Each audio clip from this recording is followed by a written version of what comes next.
नमस्कार, बहुत स्वागत है आप सबका। मैं उपनीत पाठक और दिन भर की प्रदेश की बड़ी खबरें विस्तार से आपको दिखाएंगे। शुरुआत करते हैं छिंदवाड़ा से आ रही एक बड़ी खबर के साथ। पुलिस को एक बड़ी सफलता मिली है। 1,28,00,000 रुपए के सोने के साथ में एक व्यक्ति गिरफ्तार हुआ है। आरोपी से सोने के आभूषण और बिस्किट बरामद किए गए। बस स्टैंड से आरोपी को पुलिस ने गिरफ्तार किया।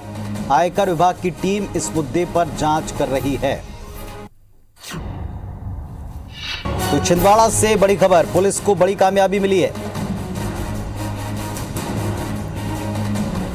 1,28,00,000 रुपए के सोने के साथ में एक व्यक्ति गिरफ्तार हुआ है। सोने के आभूषण और बिस्किट बरामद हुए। बस स्टैंड से आरोपी को पुलिस ने गिरफ्तार कर लिया।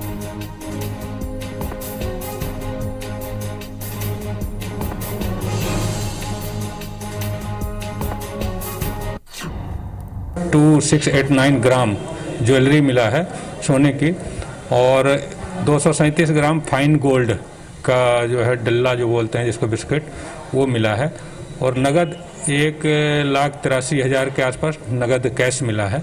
आयकर विभाग के प्रतिनिधि लोग आए हैं, जिसमें अग्रिम कार्रवाई की जा रही है। मध्य प्रदेश में उपचुनाव के नतीजों के बाद में पूर्व मुख्यमंत्री कमलनाथ आज मुख्यमंत्री शिवराज सिंह चौहान से मिलने के लिए उनके निवास पर पहुंचे। कमलनाथ ने सीएम शिवराज सिंह को जीत की बधाई दी। इस दौरान दोनों नेता बड़ी आत्मीयता से मिले।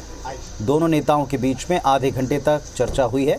कमलनाथ के साथ उनके सांसद बेटे नकुलनाथ भी थे और सीएम शिवराज सिंह ने पूर्व सीएम कमलनाथ को धन्यवाद दिया। कहा कि प्रदेश की प्रगति और जनता के कल्याण के लिए पूरे समर्पण और सामर्थ्य के साथ हम सब कार्य करेंगे।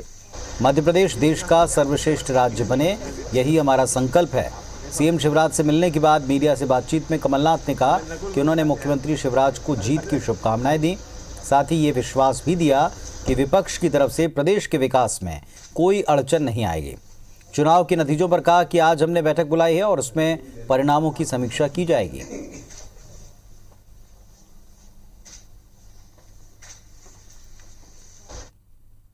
मैंने शुभकामनाएं दी और मैंने शिवराज सिंह जी से कहा कि प्रदेश के सामने जो चुनौतियां आज की डेट है,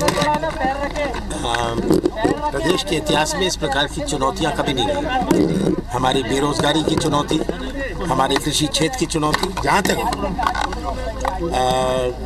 विपक्ष का रोल है, हम मध्य प्रदेश के विकास के लिए विपक्ष से कोई अड़चन नहीं आने वाली।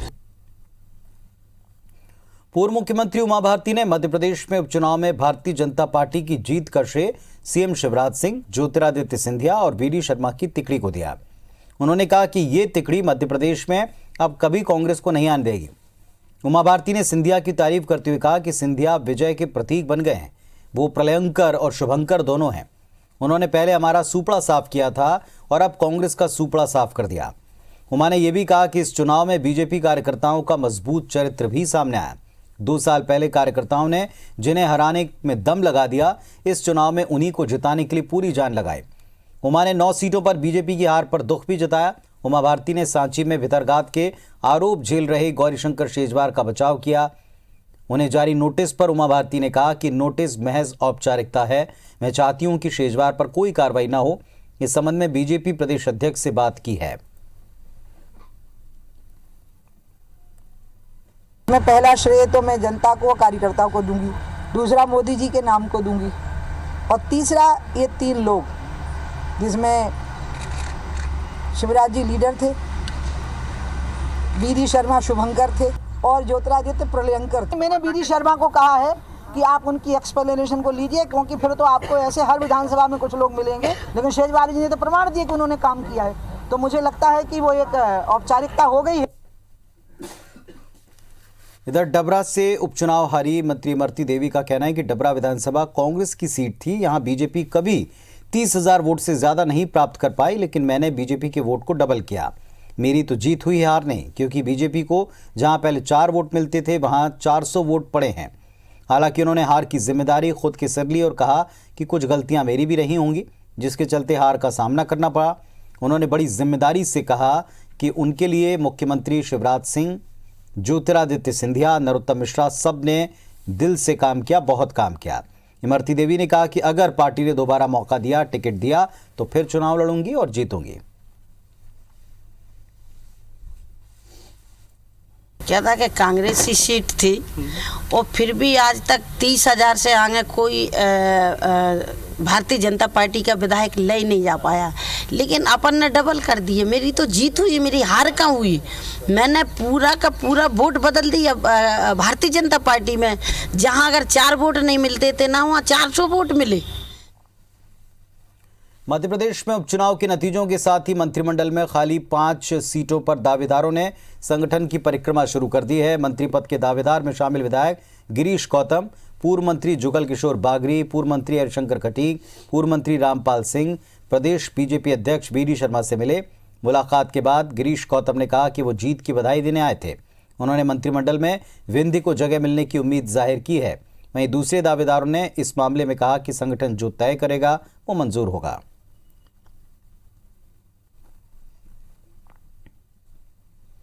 मंच पे है, बहुमत के आंकड़े में आ गई है। अब कैसा लग रहा है, बिंद को कितना तवज्जो मिलेगा? अब ये तो संगठन की बात है, संगठन विचार करेगा इस बात में। जनता की अपेक्षा है कि बिंद को तवज्जो मिलना चाहिए और मुझे ऐसा लगता है कि संगठन भी गंभीरता पर इस पर विचार कर रहा है। मध्य प्रदेश में उपचुनाव के नतीजों के बाद में बीजेपी अब अपने कार्यकर्ताओं को प्रशिक्षण कार्यक्रम में जुटी है। बीजेपी प्रदेश दफ्तर में मंडल स्तर के प्रशिक्षण कार्यक्रम तय हो गए हैं। बीजेपी प्रदेश कार्यालय में प्रदेश अध्यक्ष बीडी शर्मा ने मोर्चा प्रकोष्ठों के अध्यक्षों के साथ बैठक की। बैठक में तय किया भोपाल में 19 से 20 नवंबर और प्रदेश में 25 नवंबर से 15 दिसंबर तक प्रशिक्षण कार्यक्रम होगा। इस बार बीजेपी का फोकस प्रशिक्षण कार्यक्रम में दूसरे दलों से आए नेताओं को बीजेपी की रीति नीति और विचारधारा से अवगत कराने का होगा।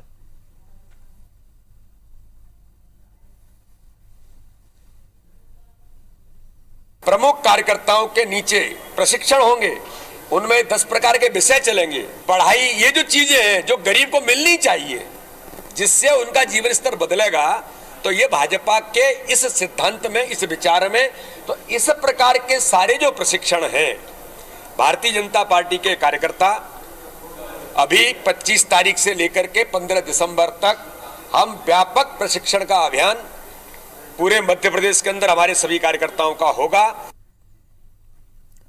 और भोपाल से एक बड़ी अहम खबर भी आपको बता दें, चुनाव के नतीजों के बाद में कांग्रेस भी मंथन में जुट गई है। कांग्रेस विधायकों के साथ प्रत्याशियों को भी बुलाया गया है। हार के क्या कारण रहे और आने वाले वक्त में विपक्ष की कैसी रणनीति होगी, इस पर समीक्षा होगी। और इसी सब के बीच में सांवेर से प्रत्याशी प्रेमचंद गुड्डू का बयान आया, हमने 150 शिकायतें की लेकिन कुछ नहीं हुआ। कांग्रेस नेता हेमंत कटारे ने भी बयान दिया कि जनता ने मुझे चुना लेकिन बीजेपी ने सत्ता के दम पर चुनाव को जीता है। पूर्व मंत्री गोविंद सिंह का ये बयान है, कांग्रेस में बदलाव की जरूरत है। तो अलग अलग बयान भी सामने आए। कांग्रेस की बैठक जिसमें मंथन किया गया, हार के कारणों पर बातचीत की गई।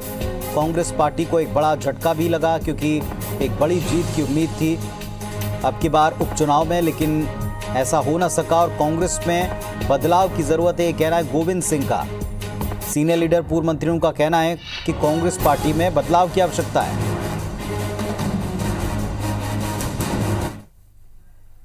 ये ऐसा है कि जो वहाँ की जो 16 सीट थी उसमें 7 सीट जीत के आए और एक से एक महत्वपूर्ण सीट जीत के आए। अभी तो बातचीत इसकी हो रही है। तो जीते हैं। मुरैना में मैं था तो सुमावली भी जीता हूँ, मुरैना भी जीता हूँ, दिवनी भी जीता हूँ। 2 सीटें जरूर हमारे हाथ से गई हैं, तो वहाँ से तो हम लोग जीते हैं। और मालवा तरफ लोगों को जरूर पता नहीं क्या भ्रम हुआ या मशीनरी मैनेजमेंट है या क्या है, उसके ऊपर समीक्षा। पार्टी के साथ साथ सत्ता चुनाव लड़ रही थी। जिस प्रकार धनबल और जनबल का दुरुपयोग पूरे प्रदेश में यहाँ चुनाव थे वहाँ किया गया, उसके बाद भी उस सीट को 8,500 से ऊपर जीती। और सीधे चलते भोपाल हमारे सहयोगी राकेश चतुर्वेदी के पास। राकेश, मंथन का दौर जारी हो चुका है और मंथन के साथ साथ कुछ तर्क भी सामने आए हैं। एक तरफ परिवर्तन की बात है, दूसरी तरफ कसावट की बात है, विपक्ष की रणनीति कैसी होगी इस पर भी बात है। क्या निकला इस मंथन से?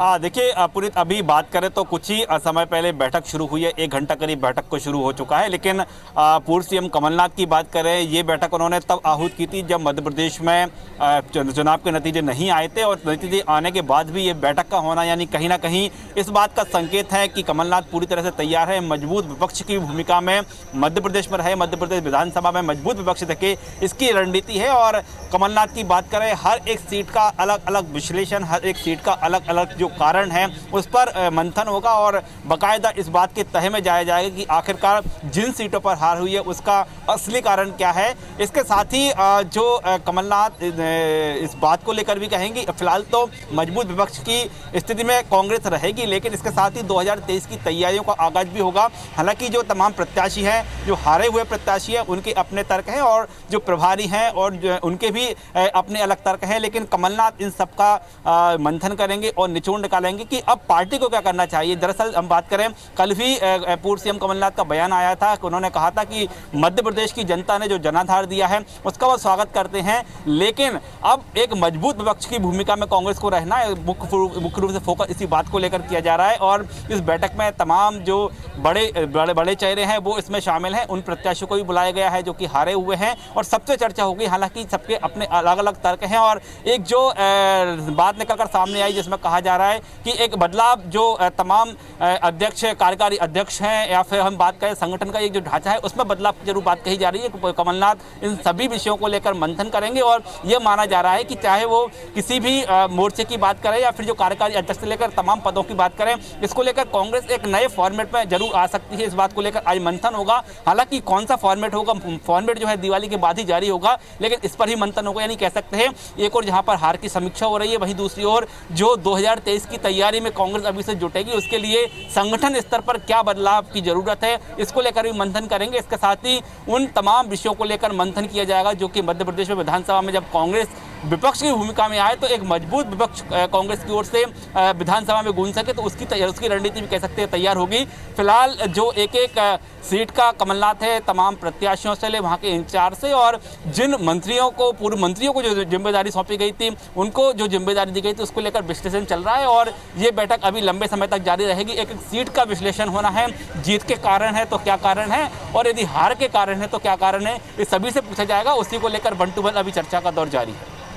चलिए, बहुत शुक्रिया, आप नजर रखिए, आपसे अपडेट हम वापस लेते रहेंगे। तो जैसा राकेश ने बताया कि मंथन भी हो रहा है और आने वाले वक्त में विपक्ष किस रणनीति पर काम करेगा ये भी इस मीटिंग में तय होगा। मध्य प्रदेश में भले ही शिवराज सरकार की वापसी हो गई हो, लेकिन सिंधिया की साख पर सवाल जरूर उठे हैं, क्योंकि सिंधिया के गढ़ में उनके समर्थकों को बड़ी हार झेलनी पड़ी। इमरती देवी, गिरिराज दंडोतिया, ऐदल सिंह कंसाना, रणवीर जाटव जैसे नाम इसमें शामिल हैं। मुरैना जिले की 5 में से 3 सीटें कांग्रेस ने जीती हैं। हारने वालों में सिंधिया कोटी के मंत्री ऐदल सिंह कंसाना और गिरिराज दंडोतिया शामिल हैं। मुरैना जिले में 3 सीटों में हार हुई और ये चौंकाने वाली है, क्योंकि ये केंद्रीय मंत्री नरेंद्र सिंह तोमर का संसदीय क्षेत्र है। बीजेपी प्रदेश अध्यक्ष वीडी शर्मा मुरैना से हैं। भिंड जिले में 2 में से 1 सीट गोहद पर सिंधिया समर्थक रणवीर जाटव हार गए। चौंकाने वाले नतीजे ग्वालियर से भी आए। 3 में से 2 सीटों पर सिंधिया के कट्टर समर्थक इमरती देवी, मुन्नालाल गोयल ये हार गए। कांग्रेस अब ज्योतिरादित्य सिंधिया के नेतृत्व पर सवाल उठा रही है, जबकि उनके समर्थन और उनके जो समर्थक हैं वो उनके बचाव में तरह तरह के तर्क दे रहे हैं। हमारी सरकार बनी, हम सरकार के लोग हैं। सिंधिया जी को अच्छा बहुमत मिला, सिंधिया जी हमारे साथ हैं और हम शिवराज सिंह चौहान के साथ हैं। मैं खुद अपने आप पे हार का वो लेती हूँ कि मैं अपने आप में खुद ही हारी हूँ। जनता को जहाँ जवाब देना था, जनता ने उसी पर्टिकुलर एंगल पर निश्चित रूप से जवाब दिया।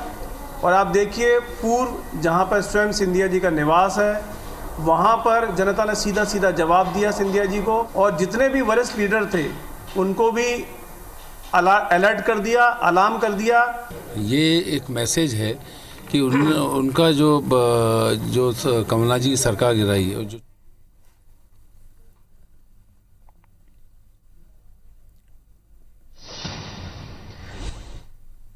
और ये सीधी तस्वीरें दर्शकों को हम दिखा रहे हैं दिल्ली बीजेपी मुख्यालय, जहां पहुंचे हैं प्रधानमंत्री नरेंद्र मोदी।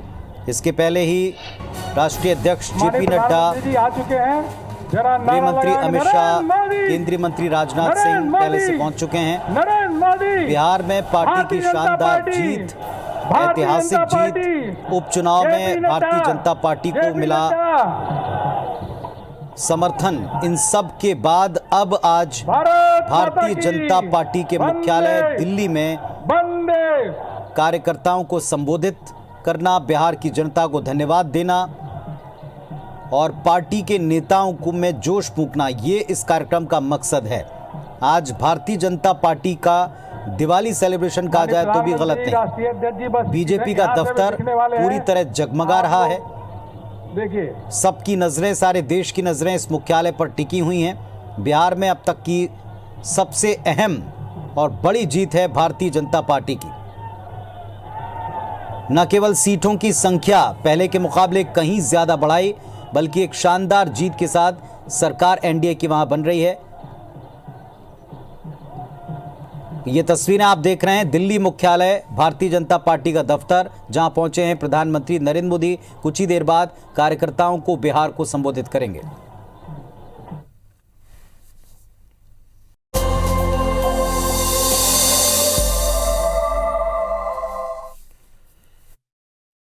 तो सीधी तस्वीरें आपको दिखा रहे हैं भारतीय जनता पार्टी के मुख्यालय दिल्ली से, जहां मंच पर मौजूद हैं तेलंगाना और प्रधानमंत्री नरेंद्र मोदी और संबोधित कर रहे हैं राष्ट्रीय अध्यक्ष जेपी नड्डा। ये गुजरात से लेकर मध्य प्रदेश से लेकर और मणिपुर नॉर्थ ईस्ट तक के भी उपचुनाव थे, और इन चुनाव में बिहार समेत जिस तरीके की जीत भारत की जनता ने और बिहार की जनता ने दिया है, उसके लिए कोटि कोटि धन्यवाद। और माननीय प्रधानमंत्री जी के अथक प्रयास के कारण लोगों ने जो जन समर्थन दिखाया है, उसके लिए भी बहुत बहुत धन्यवाद। मित्रों, यह चुनाव कोविड के पश्चात, कोविड संक्रमण के पश्चात ये पहला बड़ा चुनाव था। हम सब के लिए भी बहुत दिक्कत की बात थी। समझ में नहीं आ रहा था कि कोरोना से, संक्रमण से लड़ते लड़ते इस चुनाव में लोगों को साथ लेकर के चलना कितना कठिन होगा, और कोरोना संक्रमण की दृष्टि से इस चुनाव में जनता अपना कितना योगदान कर पाएगी, यह भी एक प्रश्नवाचक चिन्ह था। लेकिन बिहार की जनता हो, मध्य प्रदेश की जनता हो, गुजरात की जनता हो, मणिपुर की जनता हो, लद्दाख की जनता हो, तेलंगाना की जनता हो या फिर कर्नाटक की जनता हो, सभी ने एक स्वर से कमल के निशान पर मोहर लगा करके आदरणीय मोदी जी के काम को उन्होंने मोहर लगाई है, ये हम पूरे विश्वास के साथ कह सकते हैं।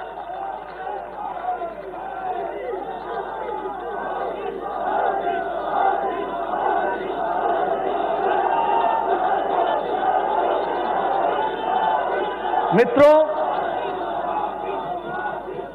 यह कोरोना का संक्रमण इसने बड़े शक्तिशाली देश को भी, उनके नेतृत्व पर भी प्रश्न खड़े किए। इस कोरोना के संक्रमण ने शक्तिशाली देश के भी स्वास्थ्य व्यवस्थाओं को असहाय देखा। लेकिन प्रधानमंत्री मोदी जी का 130 करोड़ के देश को जो नेतृत्व कोरोना के संक्रमण में मिला, और आपने जो टाइमली और बोल्ड डिसीजन लेकर लॉकडाउन लगाया, भारत की 130 करोड़ की जनता का बचाव किया गया, यह हम सब लोग जानते हैं।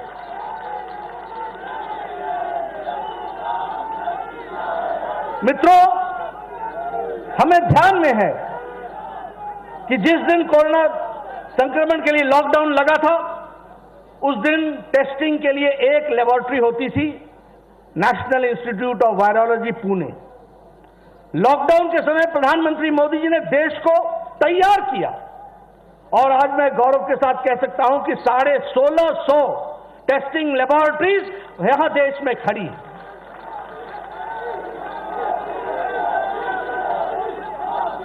उस समय एक भी पर्सनल प्रोटेक्शन इक्विपमेंट नहीं बनता था, हम बाहर से मंगवाते थे। आपने उद्यमियों को प्रेरणा दी, उनको खड़ा किया, और आज भारत प्रतिदिन 4.5 लाख पर्सनल प्रोटेक्शन इक्विपमेंट बना रहा है। और देश को ही नहीं, दुनिया को अब ये पर्सनल प्रोटेक्शन इक्विपमेंट भारत दे रहा है। उस समय हमारे पास एक वेंटिलेटर बनाने की ताकत नहीं थी, लेकिन मोदी जी ने सबको प्रेरित करके। तो जगत प्रकाश नड्डा को आप सुन रहे थे। भारतीय जनता पार्टी के राष्ट्रीय अध्यक्ष कह रहे थे कि कोरोना काल में देश को दिशा और इस दशा में मजबूती से खड़ा करने के लिए प्रधानमंत्री ने बेहतर नेतृत्व जो देश को दिया, उसकी वजह से आज हम मजबूती से खड़े हैं। एक बड़ा कार्यक्रम दिल्ली में चल रहा, अपडेट आपको देते रहेंगे। फिलहाल इतना है, नमस्कार।